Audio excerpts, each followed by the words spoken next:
Caught in Betrayal, a forbidden love triangle with a heartbreaking lesson. Hi, I'm Clara, and I'm 40 years old. This is my real-life story, one of love, betrayal, and a moral I learned the hard way. For most of my life, I thought I had everything I could ever want. A loving husband, Tobias, who always made me feel like I was the center of his world. A best friend, Annalise, who had been by my side since childhood. Together, the three of us had shared countless memories, birthdays, anniversaries, and late-night conversations filled with laughter and dreams. But life has a way of surprising you. Sometimes, those surprises shatter everything you thought was real. The first clue. It all began with small, almost imperceptible changes.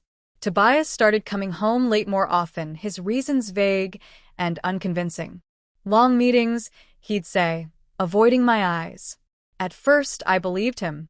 Why wouldn't I? Trust was the cornerstone of our marriage. Annalise, too, began acting differently. She would cancel plans at the last minute, claiming she was busy with work or family. Her warmth seemed to fade, replaced by a distance I couldn't understand. Still, I ignored my suspicions. Perhaps I was overthinking. But deep down, I knew something was wrong. The discovery. One evening, while cleaning the house, I stumbled upon a note in Tobias's jacket pocket. It was simple yet devastating. Meet me at the cabin tonight. Can't wait to see you. The cabin was our special place. We had spent countless weekends there, away from the world, basking in each other's love. The idea of Tobias sharing it with someone else felt like a cruel twist of fate. My heart raced. I couldn't ignore the truth anymore. I needed to know. The confrontation. That night, I followed Tobias to the cabin. I stayed hidden among the trees, my breath shaky as I peered through the window. There they were, Tobias and Annalise, sitting close on the couch, laughing, their hands intertwined.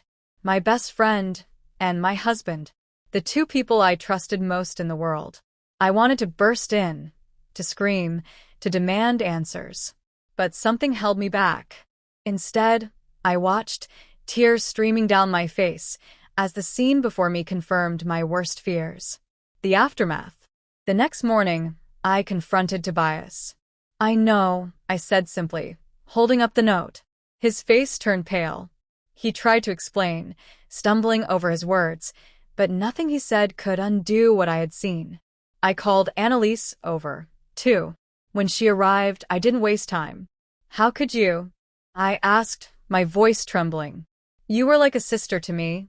She broke down, confessing that it started as an innocent connection that spiraled into something neither of them could control.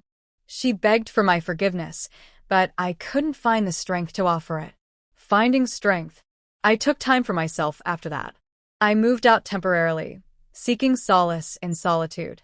Therapy helped me process the pain, and journaling became my way of understanding the whirlwind of emotions I felt. Tobias, to his credit, worked hard to regain my trust. He went to counseling, cut all ties with Annalise, and did everything he could to show me he was truly remorseful. It wasn't easy, but over time, I chose to give him another chance. I didn't do it for him, I did it for us, for the life we had built together.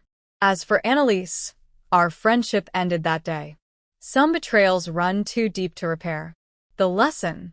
Looking back, I've learned that love is not just about passion and connection. It's about trust, loyalty, and respect. Without these, even the strongest relationships can crumble. If there's one thing I'd want others to take from my story, it's this. Protect the people who love you. And if you've made a mistake, own up to it. Fight for forgiveness, and prove you're worthy of a second chance. Life isn't perfect, but it's in the imperfections that we find our greatest lessons. Love demands honesty and loyalty. Betrayal may shatter trust, but redemption is possible if both hearts are willing to heal.